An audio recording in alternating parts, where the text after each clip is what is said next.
शैक्षिक कॉलेज में विधिक सहायता शिविर का आयोजन किया गया, जिसमें व्यवहार न्यायाधीश महोदया माननीय श्रीमती सुनीता तारम ने विद्यार्थियों को विधिक सहायता के साथ कानून के पालन, कानून की रक्षा, कानून में किए गए प्रावधान जिसमें स्वयं की अभिरक्षा के उपाय बताए एवं किस धारा में क्या क्या प्रावधान है उसकी जानकारी प्रदान की। न्यायाधीश महोदया द्वारा कुछ केस के उदाहरण देकर बड़े रोचक ढंग से केस स्टडी को भी समझाया। न्यायाधीश महोदया द्वारा पास्को एक्ट, किशोर अवस्था एक्ट, परिवारवाद एक्ट, जीवन रक्षा संबंधी सभी प्रावधानों से विद्यार्थियों को अवगत कराया। न्यायाधीश महोदया के साथ अभिभाषक पूर्वी शर्मा, कृष्णा निषाद व दीपा गहलोत ने भी उपस्थित होकर कानून संबंधी जानकारी विद्यार्थियों को दी। कार्यक्रम में कॉलेज के विद्यार्थी सहित शैक्षणिक स्टाफ मौजूद था। कार्यक्रम का संचालन श्रीमती अदिति पारिक ने किया व आभार कॉलेज संचालक धर्मेंद्र गुप्ता ने माना।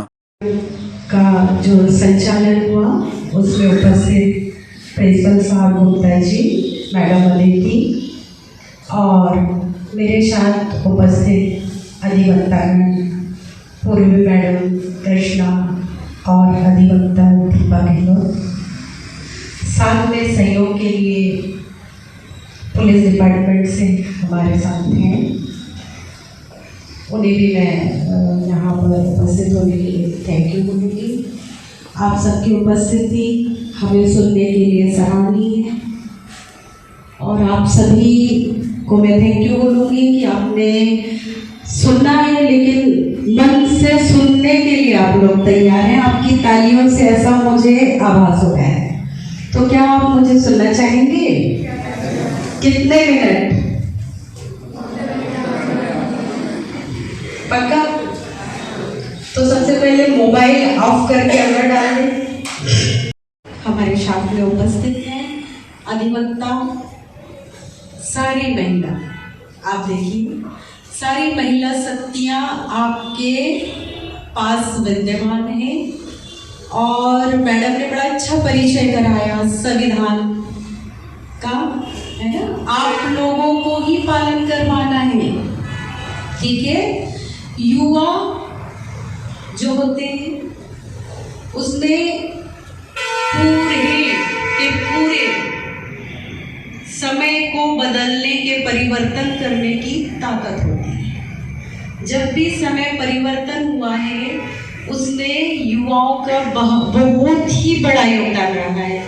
युवा को यदि मैं उल्टा कर दूं तो क्या बन जाएगा बताएं?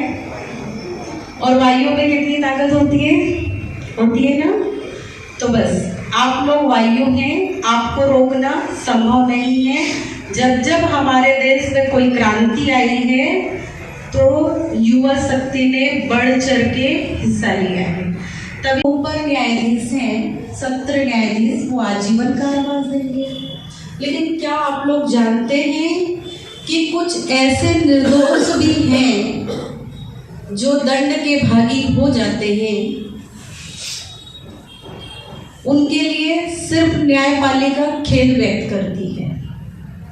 हम देखते हैं जेलों में कई लोग 25 साल काट लिए, 20 साल काट लिए और वो उस अपराध को किया ही नहीं था, लेकिन एविडेंस उसके विरुद्ध थे। एविडेंस इंगित करते थे कि इस व्यक्ति ने सारा किया है। ऐसा वो किसी षड्यंत्र के तहत जब सारे एविडेंस उसकी ओर इंगित कर रहे थे तो न्यायपालिका की मजबूरी है कि गवाहों और सबूतों के मद्देनजर वो ही कन्वेक्ट होगा। और वो जब अपील पे अपील का प्रावधान है न्यायपालिका में, और जब पता चलता है कि बड़ी सूक्ष्म विवेचना माननीय हाई कोर्ट ने, माननीय सुप्रीम कोर्ट ने किया, तो वो खेद व्यक्त करते हैं। तो हमको ध्यान देना है, हमको जागरूक होना है। जितनी भी विधियां हैं उनका पालन कराने के लिए ये हम युवा ही नहीं है, छात्र ही नहीं है, किसी के बच्चे हैं, पुत्र हैं, भाई हैं, है ना, और आगे जाके पिता भी होंगे, बड़े जिम्मेदार नागरिक होंगे। तो ये सारी चीजें हमको कराना है। तो अभी हमारी मैडम ने एक पास्को एक्ट बताया, ठीक है। पास्को एक्ट की बहुत अच्छी शुरुआत की है इन्होंने। पास्को एक्ट क्या है? वो बच्चे और बालक, जिसमें बालिका और बालक दोनों के लिए बॉडीगार्ड है। आप में से किसी को भी कोई व्यक्ति सेक्सुअल असॉल्ट करने के लिए परेशान करता है। जरूरी नहीं है कि महिला के प्रति ही होती है ये सारी चीजें, पुरुष के साथ भी होती है।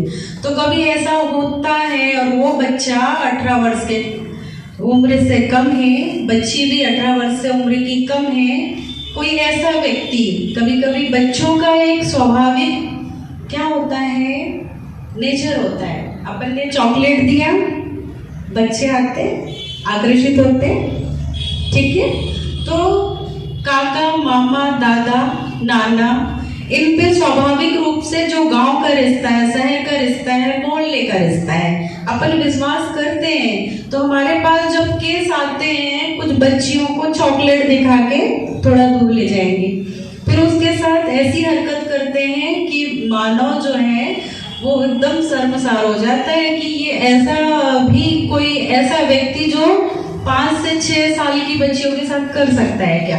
तो यदि हमें हमारे आसपास ऐसी कोई घटनाएं दिखाई देती है, सुनाई देती है, तो जरूरी नहीं है कि फरियादी उस बच्ची का परिवार वाला हो। जिसे भी दिखाई और सुनाई देता है वो ऐसी कंप्लेंट थाने में कर सकता है,